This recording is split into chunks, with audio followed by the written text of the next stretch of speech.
আজিৰ এই ভিডিঅ'টো ছাত্ৰ ছাত্ৰীসকলৰ লগতে বিভিন্ন ধৰণৰ কম্পিটিটিভ এক্সাম যেনে এডিআৰই ডিএলএড আদিৰ বাবে প্ৰিপেয়াৰ কৰি থকা সকলৰ বাবে বহুত বেছি ইম্পৰ্টেন্ট হয় গতিকে ভিডিঅ'টো মনোযোগেৰে শেষলৈকে চাই যাবা আজিৰ এই ভিডিঅ'টিত ন্যাচাৰেল নাম্বাৰ হোল নাম্বাৰ আদিৰ বিষয়ে আমি আলোচনা কৰিম ঠিক আছে এতিয়া প্ৰথমতে আমি জানো আহাচোন যে স্বাভাৱিক সংখ্যা যাক ইংলিছত আমি কি বুলি কওঁ হোল নাম্বাৰ ন্যাচাৰেল নাম্বাৰ বুলি কওঁ ঠিক আছে এতিয়া প্ৰথমতে জানো আহা স্বাভাৱিক সংখ্যা কাক বোলে ঠিক আছে স্বাভাৱিক সংখ্যা কাক বোলে যে গণনা কৰিবলৈ ব্যৱহাৰ কৰা সংখ্যাবোৰেই হৈছে স্বাভাৱিক সংখ্যা উদাহৰণ হিচাপত চোৱা উদাহৰণ হিচাপত 22 এটা কি হয় স্বাভাৱিক সংখ্যা ঠিক কেনে ধৰণে 12 টো হৈছে এটা স্বাভাৱিক সংখ্যা অৰ্থাৎ গণনা কৰিবলৈ আমি যিবোৰ সংখ্যা ব্যৱহাৰ কৰো সেই সংখ্যাবোৰকে স্বাভাৱিক সংখ্যা বুলি কোৱা হয় পৰীক্ষাত স্বাভাৱিক সংখ্যা কাক বোলে নাহে কেতিয়াবা কোৱেশ্চনটো এনেকৈ দিয়ে যে আটাইতকৈ সৰু স্বাভাৱিক সংখ্যাটো কি হয় ঠিক আছে তোমালোকে মনত ৰাখিব লাগিব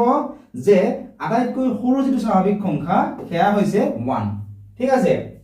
এইটো তোমালোকে মনত ৰাখিবা এতিয়া নেক্সট আমি চাওয়া যে পূৰ্ণ সংখ্যা অৰ্থাৎ হোল নাম্বাৰ কাক কয় ঠিক আছে হোল নাম্বাৰ কাক কয় চাওয়া হাচোন চোৱা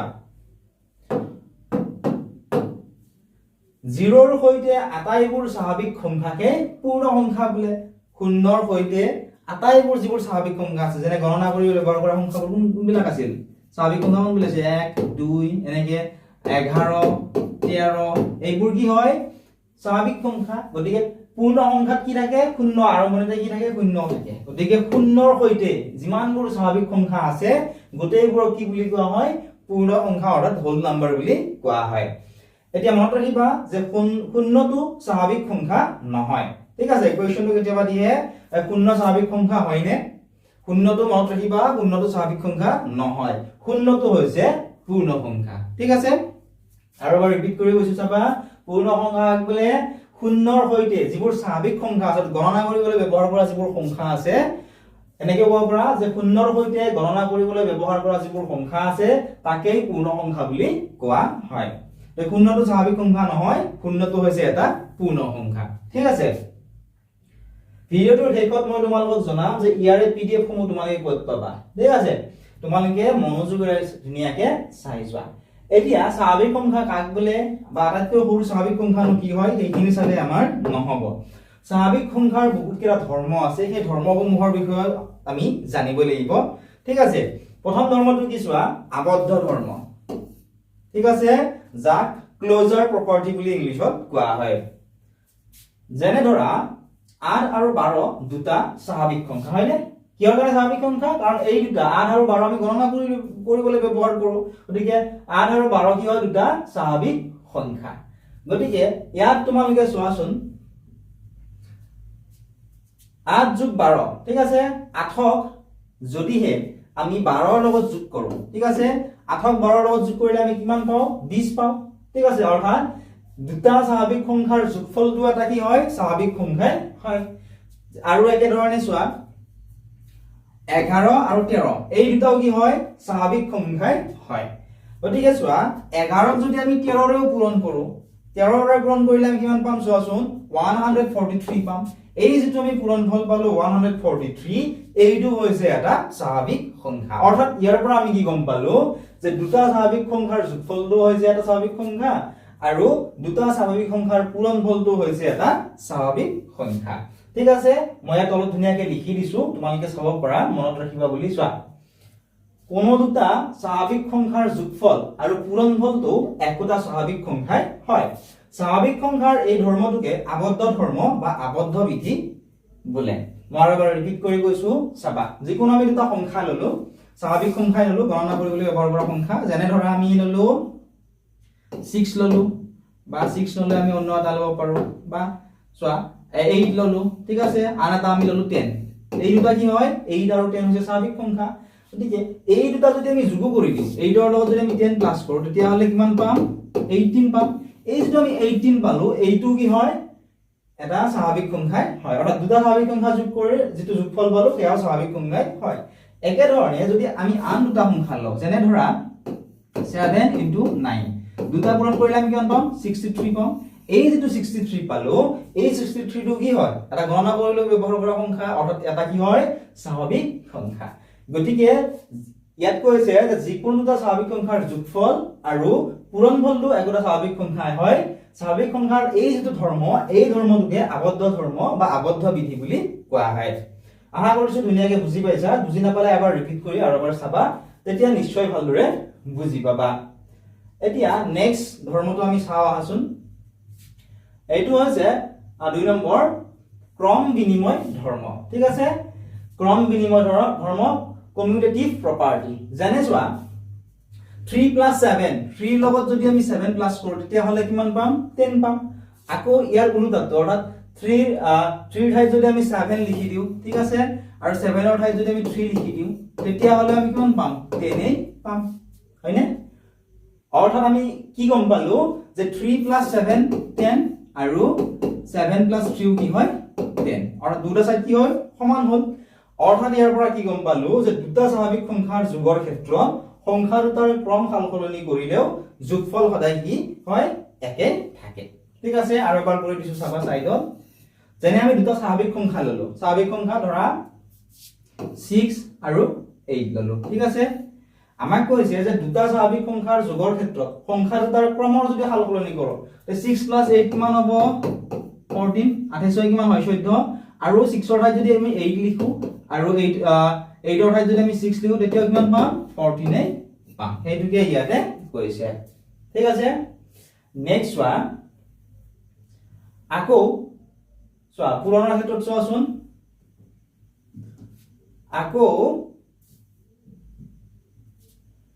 5 * 9 5ৰ লগত যদি আমি 9 পূৰণ কৰো তেতিয়া হলে কিমান পাম 45 পাম আৰু উল্টা কৰি যদি অৰ্থাৎ 5 ৰ ঠাইত যদি আমি 9 লিখো আৰু 5 ৰ ঠাইত যদি আমি 9 লিখো আৰু 9 ৰ ঠাইত যদি আমি 5 লিখো তেতিয়া হলে কিমান পাম আমি 45 এই পাম হয়নে অৰ্থাৎ ইয়াৰ পৰা আমি কি গম পালো যে 5 * 9 কিমান হয় 45 আৰু 9 * 5 কিমান হয় 45 এই হয় অৰ্থাৎ দুটা স্বাভাৱিক সংখ্যাৰ পূৰণৰ ক্ষেত্ৰত সংখ্যা দুটাৰ ক্ৰম সালসলনি কৰিলে পূৰণফল একেই থাকে ঠিক আছে দুটা স্বাভাৱিক সংখ্যাৰ পূৰণৰ ক্ষেত্ৰত সংখ্যা দুটাৰ যদি আমি ক্ৰম সালসলনি কৰো ইয়াত চোৱাচোন 5 ৰ ঠাইত আমি 9 লিখিলো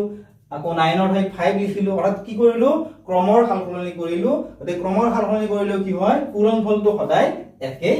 থাকে ঠিক আছে এতিয়া নেক্সট ওয়ান ইয়াৰ পৰা তোমালোকে এখিনি মনত ৰাখিব লাগিব যে ইয়াৰ পৰা আমি কি জানিলো এই যে আমি যোগ কৰি চালো বা পূৰণ কৰি চালো অলপ আগত এইখিনিৰ পৰা আমি কি জানিলো যে স্বাভাৱিক সংখ্যাৰ যোগ আৰু পূৰণৰ ক্ষেত্ৰত সংখ্যাবোৰৰ যদি আমি ক্ৰমৰ সালসলনি কৰি দিও তেতিয়া হলে যোগফল আৰু পূৰণফলটো কি হয় একেই থাকে স্বাভাৱিক সংখ্যাৰ এই যেটো ধৰ্ম এই ধৰ্মটোকে ক্ৰম বিনিময় ধৰ্ম বুলি কোৱা হয় আৰু এবাৰ কৈ দিছো চোৱা স্বাভাৱিক সংখ্যাৰ যোগ আৰু পূৰণৰ ক্ষেত্ৰত ঠিক আছে যেনে চোৱা 9 + 5 কিমান হয় 14 হয় এই দুটা যদি আমি সাইড কৰি দিও ক্ৰমৰ কি কৰো সালসলনি কৰি দিও 5 9 ৰ ঠাইত 5 লিখো 5 ৰ ঠাইত 9 লিখো তেতিয়া হলে আমি কিমান পাম 14 এই পাম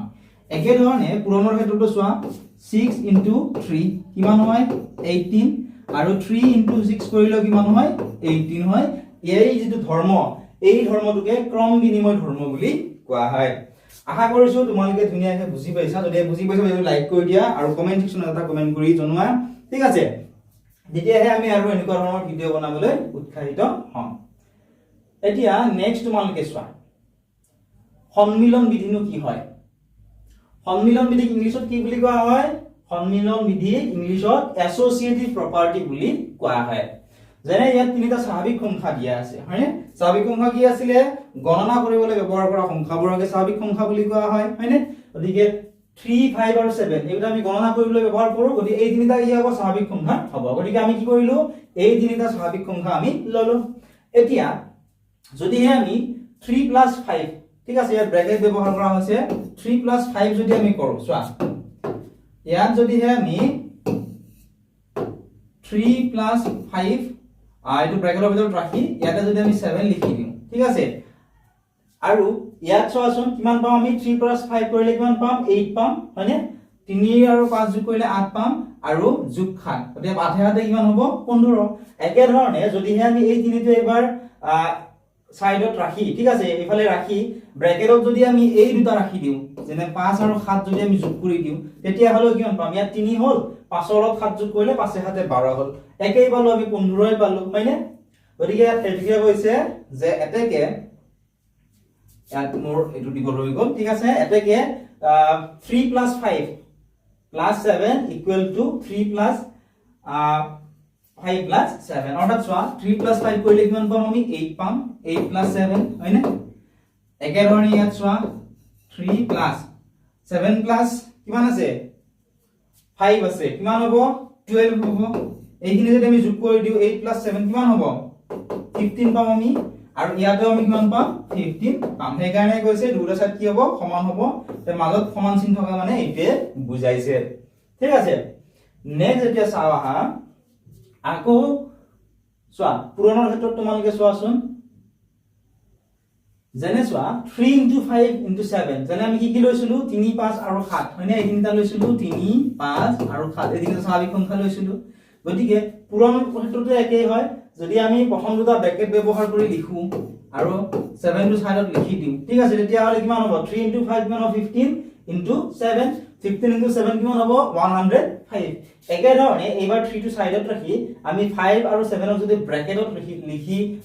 পূৰণ কৰিবলৈ যাও তেতিয়া হলে কিমান হ'ব 3 * 5 * 7 কিমান হ'ব 35 হ'ব গতে 3 ৰ লগত 35 ইনটু কৰিলে আমি 105 পাম ঠিক আছে এটুকে ইয়াত বুজাইছে চোৱা এতিয়া নেক্সট তোমালোকে চোৱা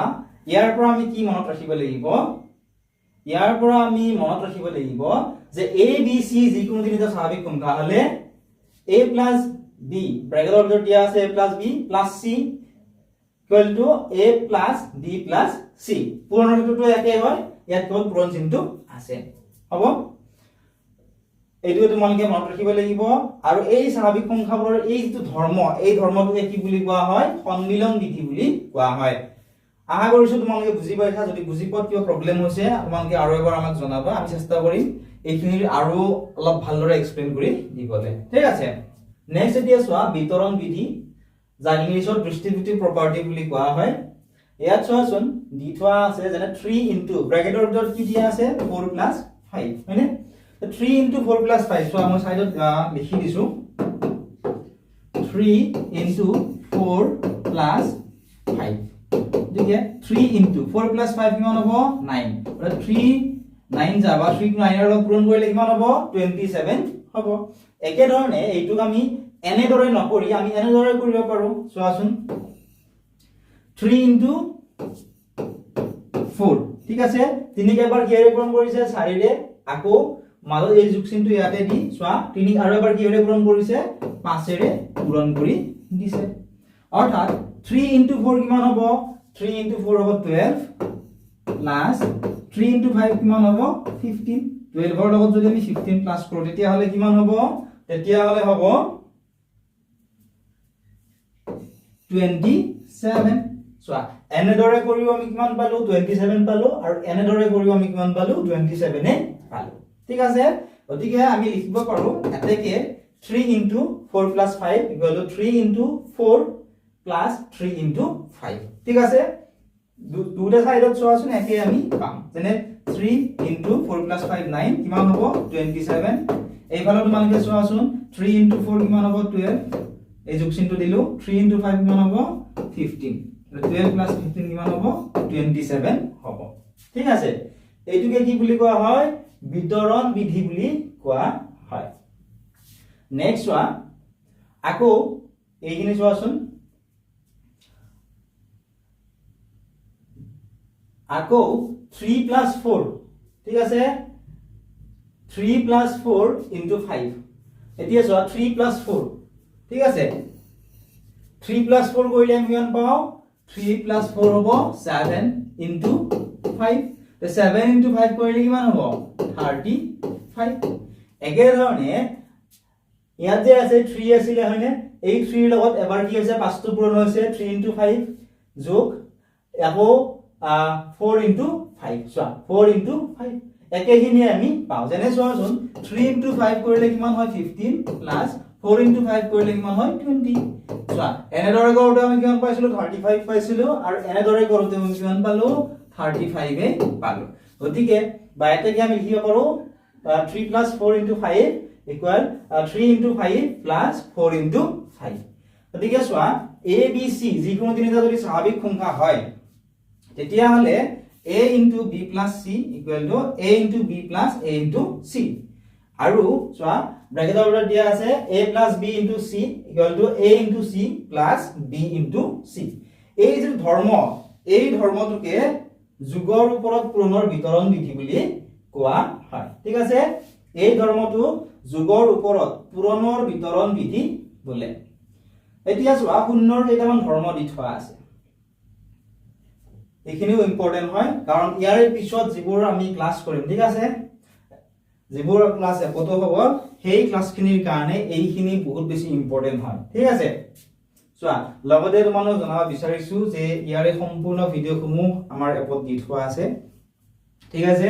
ডিএলএড কোৰ্সৰ কাৰণে বহুত বেছি ইম্পৰ্টেন্ট হয় অনলি 299 रुपीसত তোমালোকৰ গোটেইখিনি কভাৰ কৰি দিয়া হ'ব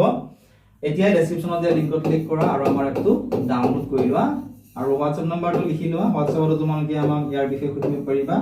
WhatsApp নম্বৰটো হৈছে 99541745571 এই নম্বৰটো তোমালোকে আমাক WhatsApp মেছেজ কৰিবা আমি তোমালোকক গোটেইখিনি বুজাই দিম যে এপত কেনেকৈ ভিডিওসমূহ চাব পাৰিবা ইয়াৰে গোটেইবোৰ নোটস তোমালোকে কেনেকৈ পাবা ঠিক আছে